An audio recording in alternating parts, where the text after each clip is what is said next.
blessings. Thank you for joining me on Pizzo's Pages. This is a author tube, a book tube, and all things light and laughter and love. And I haven't been on here quite a while because working from home has consumed my time. I have been reading a ton. I have been writing a ton. I've even been querying my work a lot, and I'll give an update in a writer vlog a little later. But today I came out into a new location to soak up some of this beautiful sun that's slowly going down and let my melanin pop. And I can't take off my glasses quite yet because this sun is something fierce on my eyes. But I wanted to share with you what I've read in the month of May during the coronavirus, COVID-19, stay home, stay safe time period. I've read some wonderful works. Honestly, I've been just enjoying all that I've been reading. None of them have been like, oh, why am I reading this? Maybe none of them where I didn't feel like I couldn't finish. But I have been really enjoying reading a lot of books. So the first one I will talk about is Big Stone Gap. So this is Adrienne Trigiani. And I loved one of her books, and I've read now 3 of her books.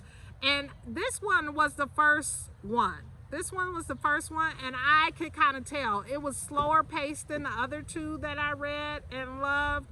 But they are steeped in Italian family culture and Italian generation relationships. I just love that. They definitely have a romance thread all the way through them. Sometimes you want to kick them and beat them and tell them to get it together, but they do have a romance thread through them. And so I got this one, and it was enjoyable. And then there was a movie made about it, and I even watched the movie. It was fine. It was nothing epic, but it was fine. And she produced the movie, directed and wrote and produced the movie, and it was enjoyable enough, especially when you talk about just pure escapism, readings and TVs. It was good. But this is millions of readers around the world have fallen in love with the small town of Big Stone Gap, nestled in the Blue Ridge Mountains of Virginia, and the life story of a self-proclaimed spinster, Ave Maria Mulligan. In the series' enchanting debut, Ave Maria reaches her 35th year and resigns herself to the single life, filling her days with hard work, fun, friends, and good books. Then one fateful day, Ave Maria path opens wide with the revelation of a long-buried secret that will alter the course of her life. Before she knows it, Ave Maria is fielding marriage proposals, trying to claim her rightful inheritance, and planning a trip of a lifetime to Italy, one that will change her view of the world and her own place in it forever. It is very good. It's cute. The characters are well developed. You actually feel like you live next door to them, and you're sitting on the porch watching them and learning all about them. It is just a really great piece. It's another book. I write stories that the setting has just as much life as the characters, and this is definitely that, with Virginia and the mountains. It's beautifully written. I enjoyed it, and I enjoy her work. After I read this one, I said, oh, I definitely see the growth of her as a debut author, because I read one that was much more recently written, and I think this one was published in 2000. So this is 20 years. And I definitely could see her growth. And the other 2 books I discovered I had always wanted to read Dolan Perkins Valdez.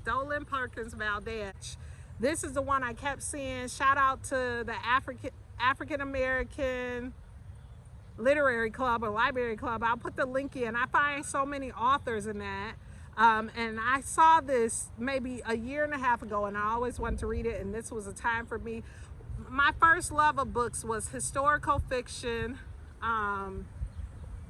books that were historical fiction, definitely period, slavery, Civil War, any of those time periods that really traced African Americans' enslaved life, or trace their triumph out of it or whatever. And I taught a lot of those books as well. And so this book was really something I wanted to read, and it did not disappoint. I think I read it in 2 nights. It didn't disappoint. It is literary. I love literary, African American literary writing. That's a goal and a hope of mine, to one day become an African American literary writer. But this book was, it was good. It was good. You wanted to slap the characters, you wanted to scream at the characters, you wanted the characters to come to a new place and evolve and change and all of that stuff. I mean, it gave you all the motion and the thrill and just immersing you in this world. But on the back, Wench, from Middle English, when child, girl made young woman, a female child, situated in Ohio, a free territory before the Civil War. Tawana House is an idyllic retreat for Southern white men who vacation there every summer with their enslaved black mistresses. It's their open secret. Lizzie, Rennie, and Sweet are regulars at the resort, building strong friendships over the years. But when Muwa, as fearless as she is assured, comes along and starts talking of running away, things change. To run is to leave everything behind, and for some, it also means escaping from the emotional and psychological bonds that bind them to their masters. That's major. Psychological bonds is definitely some of that going on. When a fire on the resort sets off a string of tragedies, the women of Tawana House soon learn that triumph and dehumanization are inseparable, and that love exists even in the most inhumane, brutal of circumstances, all while they bear witness to the end of an era. It was page-turning. It is engaging. It explores a lot of complexities of slavery. I really love this book. I love the writing. I love the writing. There were moments in it I wish she gave me more.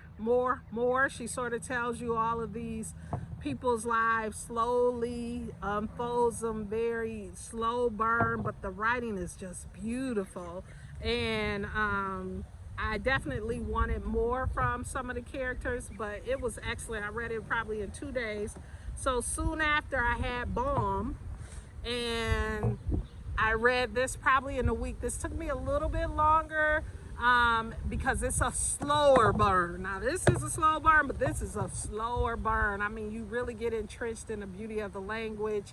She really explored just some different levels of her craft and complexity of characters and interwoven. And I felt like in both of them, I felt like, oh, I could have got so much more if I could have taken so much more if she would have given us so much more. I could have read a 500 book to really uncover some things about some of the characters, but it was still beautiful. And I love the covers.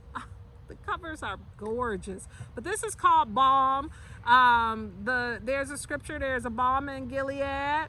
And I love that scripture. I love that song. And so I love the title. I love the title of this. But this is the Civil War has in it, and Mad Sadie and Hemp have each come to Chicago in search of new life. So these enslaved persons, some of them are enslaved, some of them weren't, but they are now, this is a country anew basically, because the Civil War is over. Born with magical hands, Madge has the power to discern others' suffering and ease it, but she cannot heal her own damaged heart. To mend herself and continue to help those in need, she must return to Tennessee to face the women healers who rejected her as a child. Sadie can commune with the dead. Spiritualism is in this book. There is spiritualism, and there was this whole movement about spiritualism, and so this kind of uncovers some of that experience that went on. Sadie can commune with the dead, but until she makes peace with her father, she too cannot fully engage her gift. Searching for his missing family, Hemp arrives in this northern city that shimmers with possibility, but redemption cannot be possible until he is reunited with those taken from him in the bitter aftermath of a terrible, bloody war. As a divided nation tries to come together once again, Madge, Sadie, and Hemp will be caught up in an unexpected battle for survival in a community desperate to lay the pain of the past to rest. It's beautiful. It's beautiful. Dolan Perkins Valdez, one of my new favorites. Her writing is historical, but it's also literary. It's written very beautifully. Her characters are complex, and I enjoyed it. Definitely enjoyed it, and I would definitely recommend. I would give both of these books very high marks. They were my palate cleanser. You know, I read a Beverly Jenkins book every time I read a book. Almost, I'll read a couple of books and then I gotta return to her because she is my palate cleanser. So this is Wild Sweet Love. I loved it. It was wonderful. She never fails me. Never fails me. She just is the bomb.com. I love Beverly Jenkins books. And I'm late to the whole love fest of Beverly Jenkins, but it don't matter because I love her now and I'm reading all of them. She's an unrepentant outlaw out to steal his heart. Brazen and beautiful Teresa July was the most wanted. Teresa July was the most wanted woman in the West until the law caught up with her. Now she's paroled to a wealthy Philadelphia society matron. If Teresa can stay out of trouble for a year, she can return to her beloved West. But trouble's going to be hard to avoid now that she's met the matron's breathtaking black Adonis of a son. Woo! That was lovely. A distinguished banker, Madison is weary of his mother's newest ward. Teresa has a wild streak about her, even if she stirs in him a desire that burns hotter than anything he's ever known.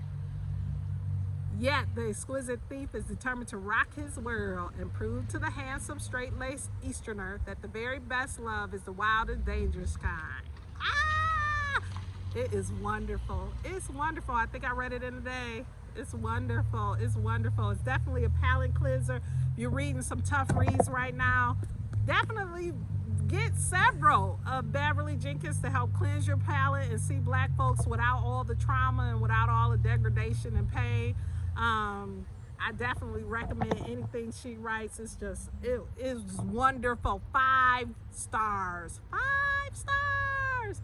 5 stars. Just absolutely wonderful. So these are the books I read during my May 2020 stay home coronavirus time frame, and I love them and really enjoyed them. I've been reading a lot. I'm still reading. June I have a lot of books. I just bought a whole bunch of new books because I said for every book you read you should be able to get 5 new books, right? So I did buy a lot of new books that I'll be sharing with you guys as I plow through them.